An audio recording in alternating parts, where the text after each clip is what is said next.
Meus irmãos, a paz do Senhor, graças a Deus, estamos aqui para gravar mais uma aula, essa pré-aula da lição de número 10, que tem como tema o cativeiro de Israel, Reino do Norte. O texto áureo desta lição diz: Vinde e tornemos para o Senhor, porque Ele despedaçou e nos sarará, fez a ferida e a ligará, conforme Oséias 6:1. A verdade prática nos diz: Deus sempre adverte seu povo sobre os perigos da idolatria e suas terríveis consequências. Nós vamos observar, querido professor, querido irmão que nos assiste, dentro desse contexto da textuário Verdade Prática, que o Senhor Deus, ele sempre vai agir, muitas vezes até com certo rigor, não para destruir, mas para trazer de volta, para restaurar, para restabelecer, porque o Senhor Deus, ele tem cuidado de nós e tem cuidado de Israel por causa das suas promessas. Naqueles dias, nós vamos ver a permissão de Deus em certas circunstâncias que levaram Israel a sofrer alguma coisa, todavia era o interesse do Senhor Deus que Israel se voltasse. Por isso que Deus sempre vai estar advertindo sobre os perigos da idolatria e também das suas terríveis consequências. Infelizmente, o Reino do Norte, o Reino de Israel, neste período em que estaremos estudando aqui da lição, ele se afastou dos caminhos do Senhor e, por conta disso tudo, acabou sofrendo sérias e terríveis consequências. O objetivo geral da nossa lição é compreender que nossas transgressões nos afastam de Deus. As transgressões, o pecado, nos afastam de Deus. Os objetivos específicos são, primeiro, destacar as injustiças cometidas por Israel. Segundo, ressaltar a insistência de Israel no pecado da idolatria. E terceiro, salientar o sincretismo em Samaria. Estes são, portanto, os objetivos específicos encontrados nos tópicos da lição ou dentro do contexto da lição. A nossa introdução diz: o cativeiro de Israel ocorreu durante o reinado do rei Oséias. Então, a referência histórica. Durante o reinado de Oséias, vai acontecer o cativeiro. O que é o cativeiro? Como os irmãos bem sabem, é aquele momento em que os filhos de Israel, aqui no caso considerados, foram transportados para a Síria. Ou seja, eles foram retirados da sua terra, do local de sua habitação, e foram levados cativos para uma outra localidade, para uma outra região geográfica, para um outro país. Então, esse é o cativeiro. Nessa época, a Síria começava a crescer e se tornar um grandioso império, controlando várias nações, inclusive Israel. Nós vamos observar, no contexto histórico, que naqueles dias, a Assíria despontava como um grande império, como uma grande potência militar, que começou a dominar ali o mundo conhecido de então, aqueles povos, inclusive a nação do Reino de Israel. Durante os últimos 30 anos de Israel, o país foi acometido de muitas tragédias, injustiças, assassinatos, em razão de desprezarem e desobedecerem os mandamentos de Deus. A nação israelita entrou em decadência política, social, econômica e religiosa. Então, nesses 30 anos, até que culmina com o reinado de Oséias, Israel havia experimentado todas essas consequências ou todas essas circunstâncias ao longo desses 30 anos. Decadência política, ou seja, instabilidade política, decadência social, econômica e também religiosa. Então, esse era o contexto histórico. O primeiro tópico desta lição diz que Samaria é cercada pelo rei da Síria. Nós vamos recordar que, enquanto Jerusalém era a capital do Reino do Sul, do Reino de Judá, Samaria era a capital do reino do norte, do reino de Israel. Então Israel, ele esteve sob o domínio de Jeroboão e depois de Oséias. Israel, sob o reinado de Jeroboão, aqui denominado Jeroboão II, experimentou uma prosperidade econômica e reconquistas de territórios que haviam sido perdidos para a Síria. Durante algum tempo, eles dominaram sobre a Palestina. Mas, infelizmente, conforme nos adverte o profeta Amós e também o profeta Oséias, conforme o comentarista aqui aborda, esses resultados foram alcançados através de corrupção, de injustiça social, de hipocrisia religiosa e de sincretismo. Ou seja, em que pese haver a menção de que durante o reinado de Jeroboão II, Israel tenha experimentado certa prosperidade, contudo, conforme aborda o comentarista, isso tudo é resultado de corrupção, de injustiça social, de hipocrisia religiosa e de sincretismo. O que é sincretismo? É quando acontece a mistura, em especial aqui falando com relação às crenças e rituais de uma religião que são combinadas com outra. Então, mistura. Adoravam a vários deuses, faziam diversos sacrifícios a diversos ídolos. Então, isso é o que nós podemos aqui, sucintamente afirmar ser o sincretismo. Os períodos de prosperidade não fizeram o povo retornar a Deus para adorá-lo conforme a lei. Então, embora houvesse essa prosperidade proveniente de situações das mais diversas, e especialmente decorrentes de corrupção, injustiça, entre outras, essa prosperidade não fez com que o povo se aproximasse de Deus. Pelo contrário, o povo continuou longe dos caminhos do Senhor. A situação de Israel nesses dias, como em outras épocas semelhantes, era de conduta desviada do caminho do Senhor. Então, eles estavam desviados do caminho do Senhor. E esse desvio, ele é caracterizado pela idolatria. Então, a idolatria ela vai permear, ela vai persistir ao longo de alguns reinados e trazendo consequências negativas ao povo. O segundo item, a traição do rei Oséias. O rei da Síria, Salmanaser, descobriu que Oséias, seu vassalo, o traíra ao buscar apoio do Egito e interromper o pagamento de tributos ao seu reino. Então, depois de Jeroboão, Oséias assume. E Oséias, ao assumir, ele tem essa insegurança em relação ao rei da Síria. Ele pagava tributos, ele pagava impostos ao rei da Síria, mas em certo momento ele vai buscar a ajuda do rei do Egito. E, por conta disso, o rei da Síria, Salmanaser, fica sabendo, vê nisso uma traição, e então, enfurecido, ele manda prender Oséias.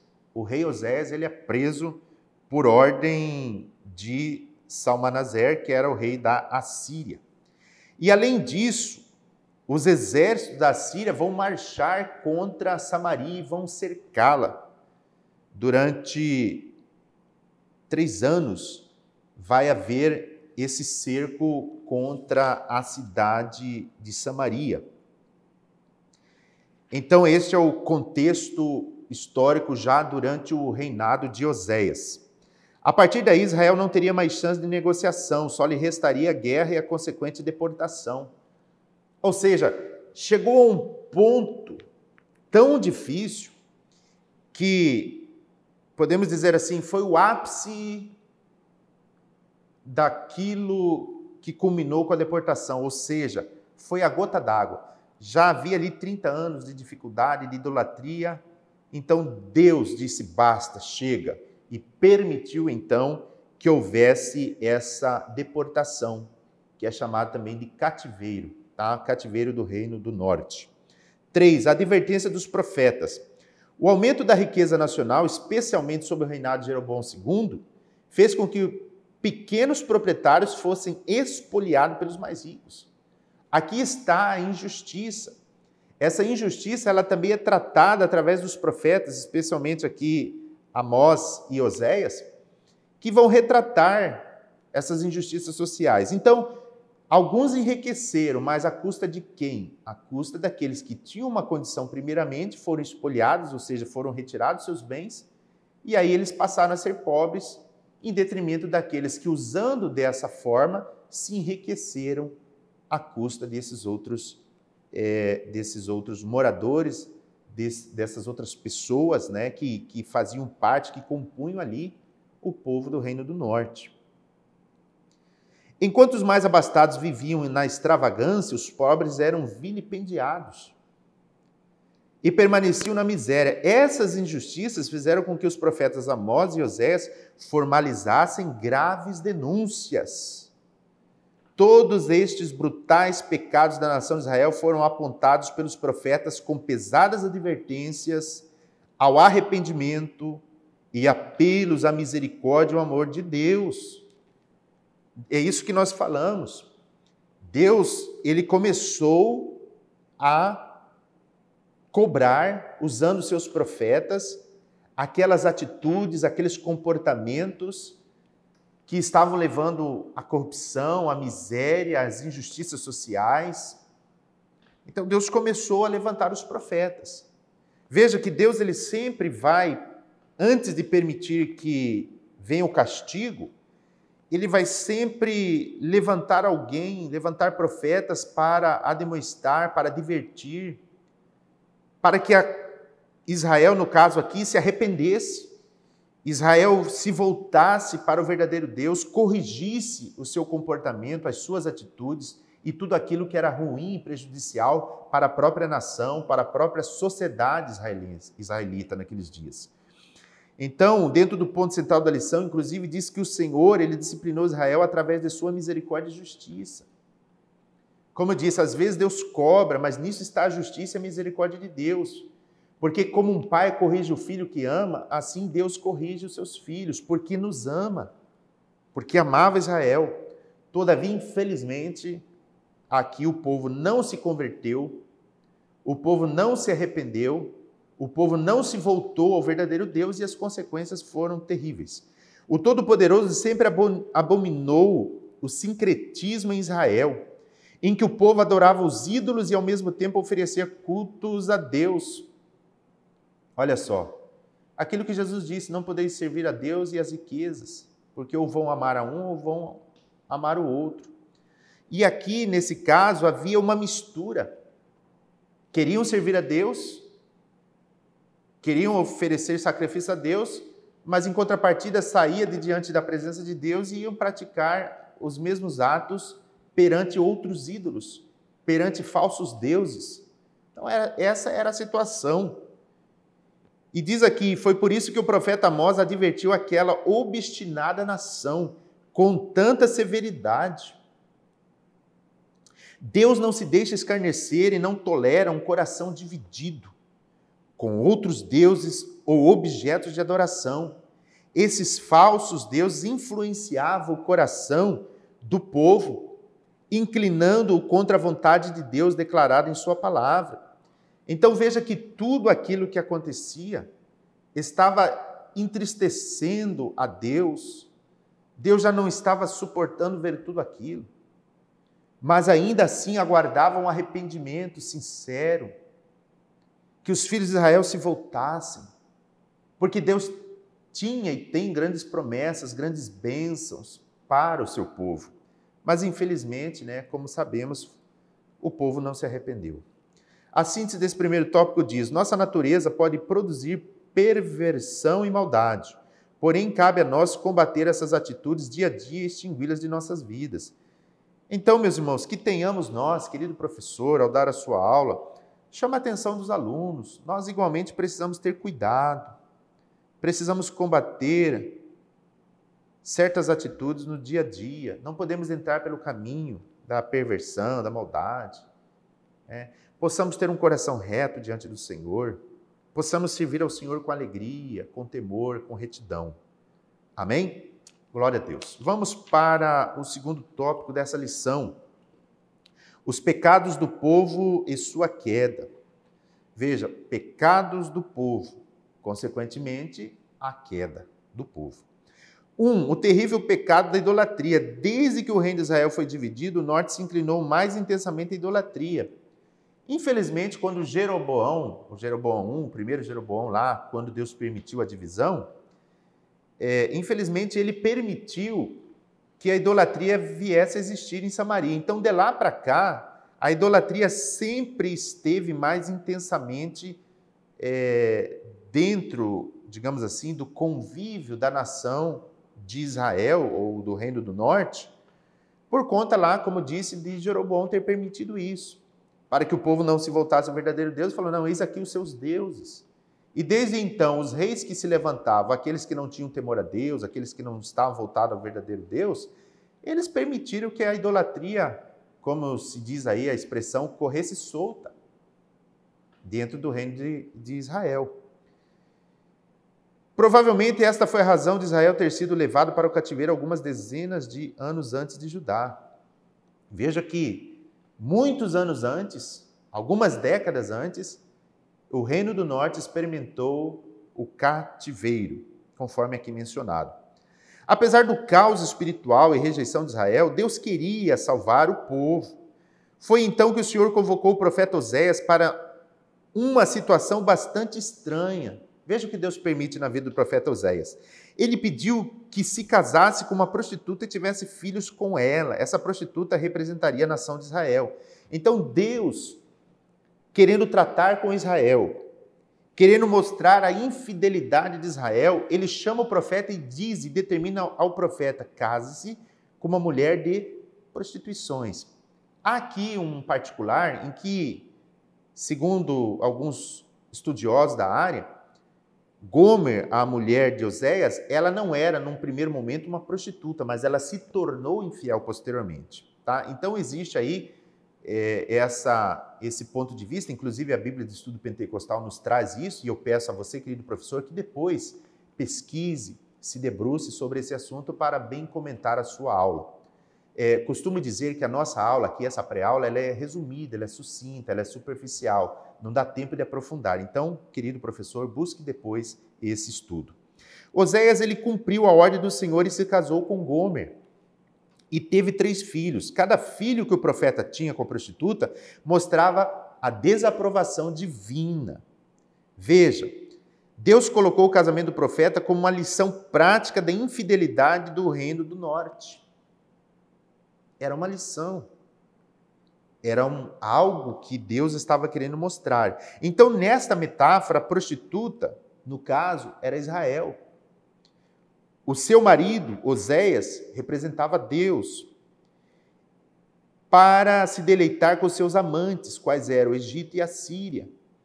E veja que, dentro desse contexto, nas profecias lá de Oséias, depois, querido professor, leia o livro de Oséias, vai falar que essa prostituição, ou essa prostituta, no caso de Israel, ainda pagava para estar com eles. Hoje se pode ver o mesmo padrão de vida imoral sempre que o povo de Deus se desvia da genuína dedicação ao Todo-Poderoso. Então, dentro dessa metáfora, dessa alegoria, em que Gomer, esposa de Oséias, representava Israel e o profeta representava ali a figura de Deus, nós vamos ver que todas as vezes que havia a infidelidade conjugal, era uma comparação de todas as vezes que Israel também foi infiel a Deus, ao seguir os reis aqui mencionados do Egito e da Síria. Aqui está falando de confiança, quando Oséias, rei de Israel, confia no rei do Egito a sua libertação, a sua liberdade do jugo ou da ameaça da Síria. Mas não apenas no aspecto de confiar nisso, mas de abandonar o culto a Deus, de abandonar o verdadeiro Deus, de permitir o sincretismo naqueles dias. Então tudo isso abominava ao Senhor. Então Deus levanta o profeta para protestar aos filhos de Israel a respeito de tudo o que estava acontecendo, e Deus deixando claro essa lição, deixando claro essa situação, em que o povo, ao ver a vida de Oséias, podiam comparar com a sua própria vida. E Deus queria que ele se arrependesse. Segundo, outras causas do cativeiro. Os pecados relacionados à exploração e à indiferença para com o pobre foram duramente criticados pelo profeta ou pelos profetas. Aqui, irmãos, existe uma outra questíncula por parte do Senhor, ou seja, um questionamento, uma cobrança, de que havia uma questão social terrível ligada, em especial, às injustiças que se faziam. A injustiça social era terrível e isso também não estava agradando a Deus. Não apenas a questão da idolatria, mas também das injustiças sociais. Isso são considerados no âmbito da lição como outras causas do porquê Israel foi levado cativo. Aqui diz que o profeta Amós condenou essas transgressões de maneira implacável, dizendo: ouvi estas palavras, vós, vacas de Bazã, é o termo usado pelo profeta, que estais no monte de Samaria, que oprimis os pobres, quebrantais os necessitados. O profeta estava declarando a eles: vocês estão oprimindo os pobres, e isso desagradava a Deus. Vocês estão quebrantando os necessitados, isso desagradava a Deus. Então, injustiça social, nós precisamos ter muito cuidado com isso, querido professor, querido irmãos. Diz mais o profeta: ouvi isto, vós que anelais o abatimento do necessitado e destruí os miseráveis da terra. A situação era tão grave que até os sacerdotes fizeram conluio com os governantes para extorquir o povo. Ora, irmãos, vejam, a degeneração, a corrupção moral, espiritual era terrível naqueles dias, a ponto de que até os sacerdotes estavam conluiados com os governantes para extorquir o povo. Queriam dinheiro e mais dinheiro, poder e mais poder, viver em ostentação, viver uma vida regalada à custa dos pobres, à custa dos mais necessitados. Então isso cheirava mal diante do Senhor. Então este também é isto foi um dos motivos ou das causas também que Deus permitiu que eles fossem arrancados da sua terra, que eles fossem levados cativos para a Síria. Então, meus queridos irmãos, nós precisamos ter muito cuidado com tipos de atitudes ou práticas que possam, de alguma forma, permitir que alguém ele venha sofrer algum tipo de exploração nesse sentido. É por isso que a igreja, hoje, ela faz também a obra social. É por isso que nós ajudamos, dentro das possibilidades institucionais, aqueles que que mais precisam, que têm mais necessidade, que são menos favorecidos dentro da sociedade. Então nós precisamos acudir, nós precisamos estender as mãos, nós precisamos socorrer. E não é apenas a igreja enquanto instituição, mas cada um de nós, porque nós somos individualmente a igreja. Então, se nós temos condições de dar uma cesta básica para alguém que necessita, façamos isso. Se nós temos conhecimento de uma atividade laborativa, ou seja, de uma oportunidade de emprego, divulgue. Se você conhece alguém que precisa de um trabalho para dar sustento à sua família, ajude. Então, são ações, são atitudes que nós precisamos exercer no âmbito da igreja, de forma a socorrer, de forma a ajudar aqueles que precisam.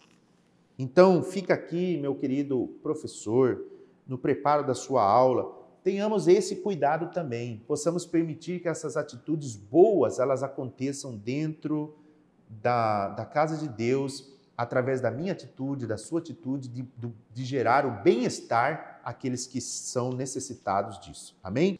A síntese desse segundo tópico diz: o Senhor não divide sua glória com ninguém. Quando colocamos algo ou alguém acima de Deus, nós o desonramos. Então aqui, como dissemos, o pecado que levou a essa grande tragédia de serem levados cativo estão ligados ou associados à idolatria e a esse comportamento relativo às injustiças sociais. Então, meus irmãos, conforme diz a palavra, quando colocamos algo ou alguém acima de Deus, nós desonramos. Então, a lição traz essa severidade com que Deus trata a questão da idolatria. Vamos para o terceiro tópico da nossa lição, que diz: os estrangeiros ocupam Samaria, mistura de gente e o sincretismo. Após o exílio, alguns israelitas pobres, eles permaneceram em Samaria e região, ou seja, Samaria é a região ali que compõe o Reino do Norte. A política dos assírios era que os territórios expoliados fossem reocupados por povos de outras etnias e origens, promovendo assim uma grande migração e reassentamento de pessoas. Veja que havia toda uma estratégia por parte da Síria. Eles tiravam os povos que habitavam aquela região e realocavam outras pessoas, ou seja, outros povos de outras etnias, para estar habitando aquela região. Qual era o objetivo? Era misturar as nacionalidades para evitar possíveis rebeliões e enfraquecer as províncias. Então, para que o império, para que a Síria, aqui no caso, não tivesse grandes dificuldades ou problemas em governar os povos conquistados, eles faziam essas transferências de povos para enfraquecer aquela região, aquele país, aquela localidade, visando com isso evitar que houvessem novas rebeliões ou tentativas de independência. Essa mistura de gente fez com que o povo de Israel, que restou em Samaria, junto aos deportados de outras nações, tornasse a religião israelita ainda mais sincrética. É por isso que lemos o Evangelho de João. Os judeus não se comunicam com os samaritanos. Então, por que existe, e a gente vê isso nos dias do Senhor Jesus, nos dias do seu ministério terreno, a divisão entre judeus e samaritanos? Isso, então, advém lá de trás, quando muitas pessoas de outros povos, de outras nações, vieram habitar Samaria e ali constituíram-se, e ali ficaram, e ali permaneceram, e ali se multiplicaram. De sorte que os samaritanos não eram considerados israelitas. Então, a partir de então, surge essa divisão em relação àquilo que nós vamos ver lá nos dias de Jesus, quando aquela mulher no poço, quando Jesus foi tirar a água, aliás, esteve ali junto ao poço e aquela mulher foi tirar a água, Jesus iniciou um diálogo e ela lhe diz: os judeus não se comunicam com os samaritanos. Então, isso vem lá de trás, anteriormente. Mas sobre isso, professor, pesquise para que você tenha mais argumentos necessários durante a exposição da sua aula. Segundo item, Jesus e os samaritanos. Apesar do antagonismo entre judeus e samaritanos, Jesus os contemplou com muito amor. Então, para Jesus não havia barreira. Para Jesus, ele veio agregar, ele veio unir os povos. Tanto assim que Paulo depois vai escrever a respeito, dizendo que entre os povos fez um, derrubando a barreira de separação que existia. Ou seja, Jesus uniu judeus e gentios. Através da sua morte na cruz, ele comprou para o Pai, para Deus, homens de todos os povos, tribos, línguas e nações. Glórias a Deus por isso. Então, ele contemplou, Jesus valorizou, Jesus deu atenção àquela mulher samaritana, ele anunciou o reino, fazendo-a conhecedora da fonte de água que sacia o ser humano.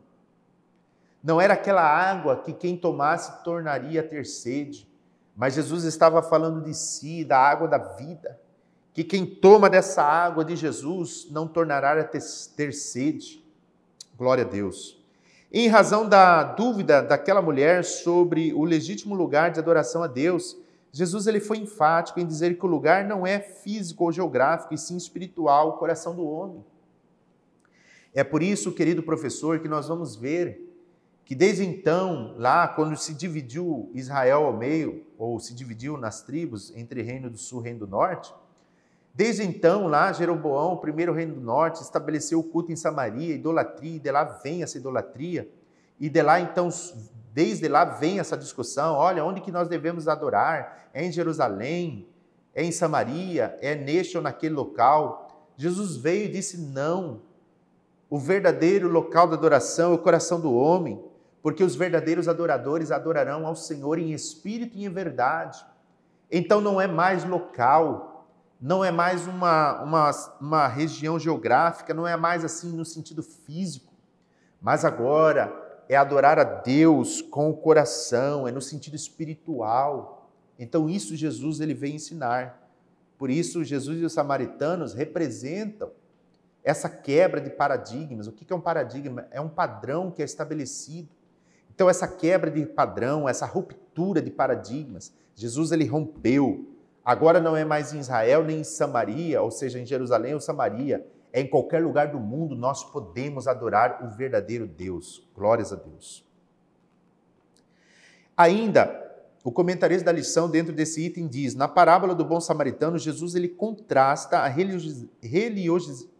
religiosidade excessiva dos líderes religiosos judeus com a natural espiritualidade de um samaritano. Aí Jesus vai propor aquela parábola conhecida como parábola do bom samaritano, em que alguns passaram de largo, mas só o samaritano atendeu.